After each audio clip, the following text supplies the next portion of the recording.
Halo semuanya, kami dari kelompok 7. Nah, video kali ini kita akan membedah tentang kesehatan keuangan dua perusahaan konsumsi terkemuka di Indonesia. Kalian pilih Unilever atau malah Toyota?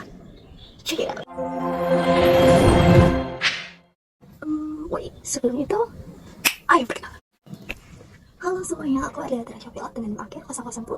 Halo semuanya, perkenalkan, nama saya Vela Vereta, biasa dipanggil Vela, dengan NIM 141. Perkenalkan, nama saya Keke Halimah dengan NIM akhir 159. Perkenalkan, saya Putra Mahendra dengan NIM akhir 160. Dan saya Rama dengan NIM 1422411162. Langsung saja kita masuk ke pembahasannya. Jadi video ini akan memuat analisis kami yang terbagi menjadi dua bagian besar.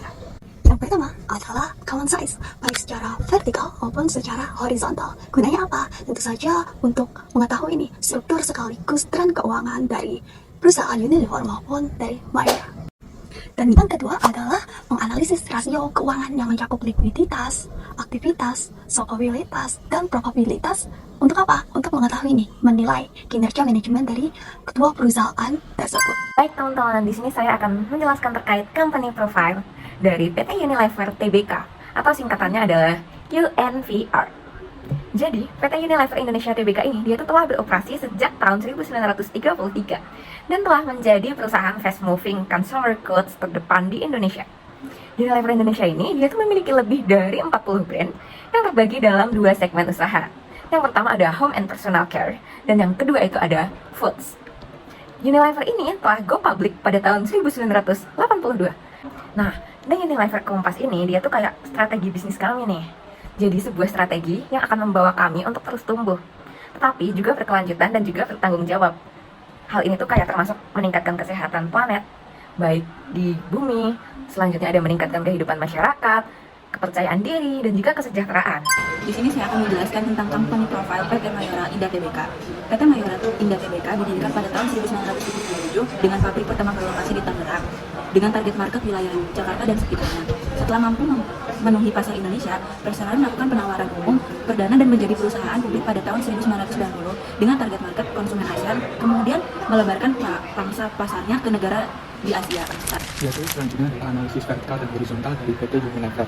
Yang pertama yaitu ada analisis vertikal, yaitu komposisi aset. Pada dominasi aset lancar dari tahun 2020 hingga 2024, porsi aset lancar terhadap total aset relatif stabil di kisaran 40-45%. Pada piutang usaha, komponen piutang usaha untuk pihak ketiga merupakan penyumbang terbesar dalam aset lancar, rata-rata di atas 20% dari total aset, yang menunjukkan kebijakan kredit perusahaan cukup konsisten. Pada aset tetap, porsi aset tetap menyumbang sekitar 50-50% dari total aset, menandakan Unilever merupakan perusahaan manufaktur yang padat modal. Pada struktur kewajiban dan ekuitas, liabilitas jangka pendek, Unilever memiliki ketergantungan tinggi pada pendanaan jangka pendek. Liabilitas jangka pendek seringkali mencakup lebih dari 80% dari total liabilitas. Pada ekuitas, porsi ekuitas total kasusnya berfluktuasi namun menunjukkan tren penurunan porsi presentasi dari tahun-tahun akhir dibandingkan total liabilitas, yang menunjukkan peningkatan leverage. Pada laporan laba rugi, HPD atau harga pokok penjualan secara vertikal, HPD memakan sekitar 48-51% dari total pendapatan. Pada margin laba bersih, perusahaan mampu mempertahankan efisiensi dengan menjaga laba tahun berjalan di kisaran 15-18% dari total penjualan bersih setiap tahunnya.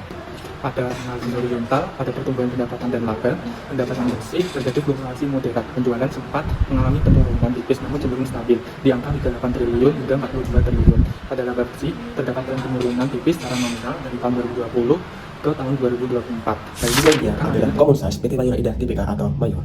Mari kita bedah performa keuangan PT Mayora Indah Tbk selama 5 tahun terakhir dari tahun 2020 hingga 2024, dari pandemi hingga masa pemulihan. Bagaimana sih hasilnya? Dimulai dari pendapatan, Mayora mencatat pertumbuhan penjualan yang impresif dari 24,4 triliun rupiah di tahun 2020 melonjak tajam menjadi 36,7 triliun di akhir 2024. Meski laba sempat terkoreksi tahun 2021 ke angka 1,2 triliun, strategi efisiensi berhasil membawa laba tahun berjalan menjadi melesat hingga menembus angka 3,06 triliun rupiah pada 2024. Sisa aset juga tumbuh luar biasa, total aset meningkat dari 19,7 triliun menjadi hampir 30 triliun rupiah. Menariknya, persediaan barang di 2024 naik signifikan sebesar 81%. Secara vertikal, struktur permodalan Mayora semakin solid. Ekuitas perusahaan terus menguat hingga mencapai 17,1 triliun rupiah di tahun 2024, mencerminkan kepercayaan investor yang stabil. Efisiensi ini berdampak pada laba bersaham yang meningkat dari 92 di tahun 2020 menjadi 134 pada tahun 2024. Kesimpulannya, Mayora menunjukkan ketangguhan finansial dengan penurunan aset dan penjualan yang sangat kompetitif. Nah, setelah kita lakukan analisis common size, kita lakukan analisis rasio keuangan terhadap dua perusahaan tersebut, Unilever dan juga Mayora, berdasarkan pada data laporan keuangan pada tahun 2020 hingga tahun 2024 untuk dianalisis. Yang pertama adalah analisis likuiditas. Secara garis besar, kedua perusahaan tersebut memiliki manajemen dompet yang sangat berbeda dan bertolak belakang. Oke, berdasarkan pada perbandingan current ratio dan juga quick ratio, ini kita bisa melihat keamanan operasional keuangan dari suatu perusahaan. Yang pertama adalah Mayora. Mayora itu tergolong perusahaan yang cukup bahkan sangat liquid, yaitu memiliki current ratio yang tinggi sekitar 2,3 hingga 3,67 dengan quick ratio-nya itu di atas 1, yaitu 1,78 hingga 2,82. Artinya mereka ini memiliki bantalan uang yang cukup banyak nih untuk bisa menghadapi krisis yang mendatang. Sedangkan sisi lain yaitu Unilever itu memiliki strategi yang cukup ketat namun cukup agresif juga, yaitu memiliki penurunan current ratio dari 0,66 menjadi 0,45 dan quick ratio-nya di angka 0,48 ke 0,23. Artinya jika rasio mereka ini di bawah 1, secara teori aset lancarnya tidak cukup untuk menutupi utang jangka pendeknya. Sehingga apa? Unilever tentu tidak tergantung pada penjualan stok yang cepat untuk membuat modal atau uangnya. Oke, next kita bahas berdasarkan kas rasio-nya. Mayora itu memiliki kas yang melimpah. Mereka itu menjaga cadangan kasnya yang kuat nih, sempat menyentuh sekitar 1,06 dan bertahan di kisaran 0,04 hingga 0,62. Yang artinya manajemen risiko mereka itu sangat hati-hati agar setiap menghadapi kondisi yang darurat atau mendadak itu kapan saja uang tunai itu bisa selalu tersedia seperti itu. Dan sedangkan Unilever, dia itu kasnya cenderung minimalis. Mereka beroperasi dengan kas yang kisarannya itu cukup tipis, sekitar 0,03 hingga 0,09. Artinya sangat efisien untuk menukar modal. Semuanya itu langsung diinvestasikan kembali ke operasional atau dibagikan ke dividen. Namun minusnya, tidak memiliki uang gerak jika terjadi kebutuhan dana tunai yang mendadak. Nah, selanjutnya di sini saya akan menjelaskan terkait analisis aktivitas atau activity ratio, yaitu analisis yang mengukur efektivitas dan efisiensi dalam perusahaan dalam mengelola aktif yang dimiliki perusahaan untuk menghasilkan penjualan. Di sini yang pertama ada inventory turnover, yaitu mengukur kemampuan persediaan dalam menghasilkan penjualan. Artinya, berapa kali perusahaan itu mengganti atau menjual persediaannya dalam satu tahun. Rumusnya adalah COGS dibagi dengan inventory. Yang kedua ada days of inventory, yaitu mengukur berapa hari rata-rata dana terikat dalam persediaan atau berapa lama perusahaan itu membutuhkan waktu untuk menjual setiap persediaannya. Untuk rumusnya sendiri itu adalah 360 dibagi dengan inventory turnover. Yang ketiga ada receivable turnover, yaitu mengukur perputaran piutang dalam menghasilkan penjualan. Artinya, berapa kali perusahaan berhasil mengumpulkan piutangnya dalam waktu 1 tahun. Untuk rumusnya sendiri itu adalah sales dibagi receivable.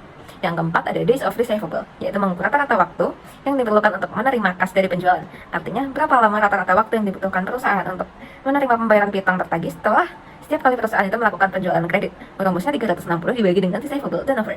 Yang kelima, di sini ada payables turnover, yaitu mengukur seberapa cepat perusahaan itu melunasi hutangnya kepada pemasok dalam satu periode. Rumusnya adalah COGS dibagi dengan payables. Yang keenam, di sini ada days of payable, yaitu mengukur rata-rata jumlah hari yang dibutuhkan perusahaan itu untuk membayar pemasok atas pembelian secara kredit. Rumusnya itu adalah 360 dibagi dengan payables turnover. Yang ketujuh, di sini ada working capital turnover, yaitu mengukur efisiensi perusahaan dalam menggunakan modal kerja bersih. Selanjutnya saya akan menjelaskan solvability ratio. Yang pertama ada debt ratio. Garis biru Unilever berada jauh di atas garis merah Mayora dan terus menanjak, menunjukkan Unilever semakin bergantung pada utang untuk membiayai asetnya. Selanjutnya ada debt to equity. Terlihat perbedaan yang sangat kontras, garis Unilever meleset naik di tahun terakhir, sementara garis Mayora cenderung datar dan stabil di level bawah. Selanjutnya adalah profitability ratio. Yang pertama ada gross profit margin, yaitu Unilever memiliki margin kotor yang jauh lebih tinggi dibanding Mayora. Ini menunjukkan kekuatan merek Unilever yang memungkinkan mereka menjual produk dengan selisih harga jauh di atas biaya produksinya dibandingkan Mayora. Yang kedua ada operating profit margin, yaitu pada 2024 efisiensi operasional keduanya hampir setara, yaitu 0,13 dan 0,11. Namun Unilever mengalami tren penurunan sementara Mayora cenderung membaik setelah pandemi. Yang ketiga ada profit margin. Pada tahun 2024, margin keunggulan bersih kedua perusahaan bertemu di titik yang hampir sama. Unilever kehilangan keunggulan marginnya yang dulu sangat dominan. Yang keempat ada return on asset. Unilever jauh lebih produktif dalam menggunakan asetnya. Dengan jumlah aset yang sama, Unilever mampu menghasilkan laba 2 kali lebih lipat banyak daripada Mayora pada tahun 2024. Yang kelima ada return on equity. Perbedaan ini sangat mencolok. ROE Unilever yang sangat tinggi menunjukkan mereka menggunakan hutang atau efisiensi modal yang sangat agresif untuk memberikan imbal hasil bagi pemegang saham. Mayora terlihat lebih konservatif dalam struktur permodalannya. Yang keenam ada return on investment, yaitu sama seperti ROA, Unilever tetap lebih unggul dalam memberikan efisiensi investasi dibandingkan Mayora. Meskipun trade Unilever sedang menurun, sementara Mayora lebih stabil. Sekarang adalah kesimpulannya adalah Unilever adalah perusahaan yang efisien dan matang, sementara Mayora adalah perusahaan yang ekspansif dan tumbuh pesat. Semoga analisis ini memberikan wawasan baru bagi teman-teman terkait dengan PT Mayora Indah dan PT Unilever. Mohon maaf jika ada salah kata atau perkataan. Terima kasih, sampai jumpa di lain kesempatan. Wassalamualaikum warahmatullahi wabarakatuh.